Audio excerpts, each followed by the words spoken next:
The end of World War II in 1945 left Europe in ruins. Cities were flattened, industries destroyed, economies shattered, and millions of people displaced or left starving. Amidst this devastation, the United States stepped forward with a groundbreaking recovery program, the Marshall Plan, officially known as the European Recovery Program, ERP.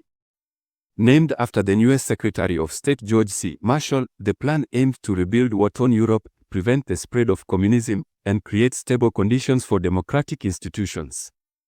This story delves into the origins, implementation, impact, and legacy of the Marshall Plan, a pivotal moment in world history that reshaped Europe and cemented the United States' role as a global leader. By 1945, Europe was barely recognizable.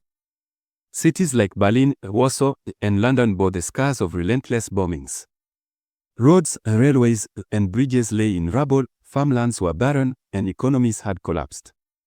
Inflation soared, unemployment skyrocketed, and millions faced hunger and homelessness.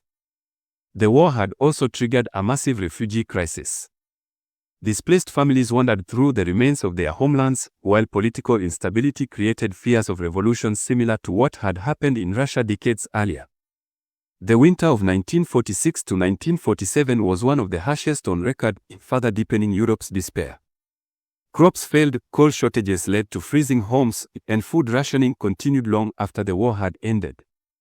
In this bleak landscape, communist parties in countries like Italy and France gained momentum, threatening to spread Soviet influence deeper into Western Europe. George C. Marshall, a World War II hero and the U.S. Secretary of State, understood that America's security was tied to Europe's stability. On June 5, 1947, he delivered a historic speech at Harvard University, proposing a bold solution: the United States will provide aid to help Europe recover, but European nations had to work together to develop a joint recovery plan. Marshall famously stated, "Our policy is not directed against any country or doctrine, but against hunger, poverty, desperation, and chaos." The offer extended even to the Soviet Union and its Eastern Bloc allies, though they ultimately rejected it, seeing it as a threat to their control. The U.S. Congress initially hesitated, with many lawmakers questioning the cost of such an enormous program, eventually totaling over $13 billion, or more than $150 billion in today's dollars. But the communist coup in Czechoslovakia in 1948 served as a wake-up call, pushing Congress to approve the plan. 16 European nations, including the United Kingdom, France, West Germany, and Italy, joined the program. Together, they formed the Organization for European Economic Cooperation, OEC, to coordinate how funds would be used. The aid was not just financial. It included food, machinery, fuel, raw materials, and technical expertise. Importantly, it wasn't a blank check. Recipient countries had to modernize their industries, improve infrastructure, and stabilize their economies. Between 1948 and 1952, the results were remarkable.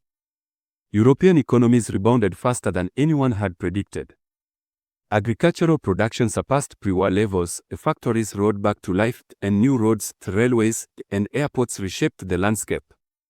In West Germany, often referred to as the economic miracle, Wirtschaftswunder, industries flourished, leading to rapid economic growth. France rebuilt its war-torn cities and modernized its industries, while Italy transitioned from a largely agricultural society to an industrial powerhouse. The Marshall Plan also encouraged cooperation between European nations, laying the groundwork for future alliances like the European Economic Community, the precursor to the European Union.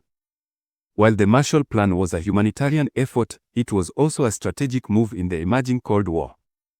By stabilizing Western Europe, the United States effectively created a barrier against the spread of Soviet communism. The Soviet Union saw the plan as an act of American imperialism and responded by tightening its control over Eastern Europe.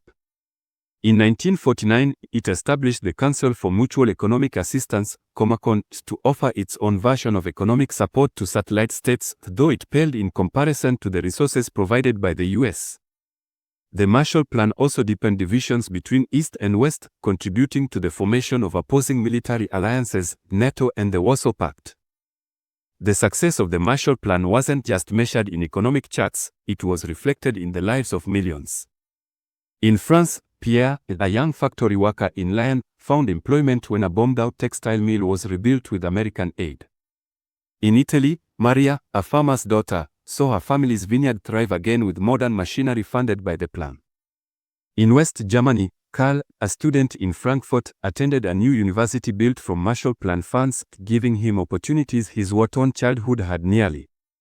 By the time the Marshall Plan ended in 1952, European industrial production had increased by 35% and many nations had achieved economic stability. The program is widely credited with accelerating Europe's post-war recovery and preventing economic collapse. But its impact extended far beyond economics. 1. Political stability, democracies strengthened, and communist parties lost influence in many Western European countries.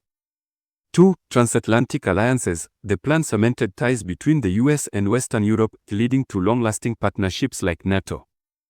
3. Blueprint for future aid, the success of the Marshall Plan inspired future US foreign aid programs, promoting economic development as a path to peace. The Marshall Plan stands as one of history's most successful foreign aid programs.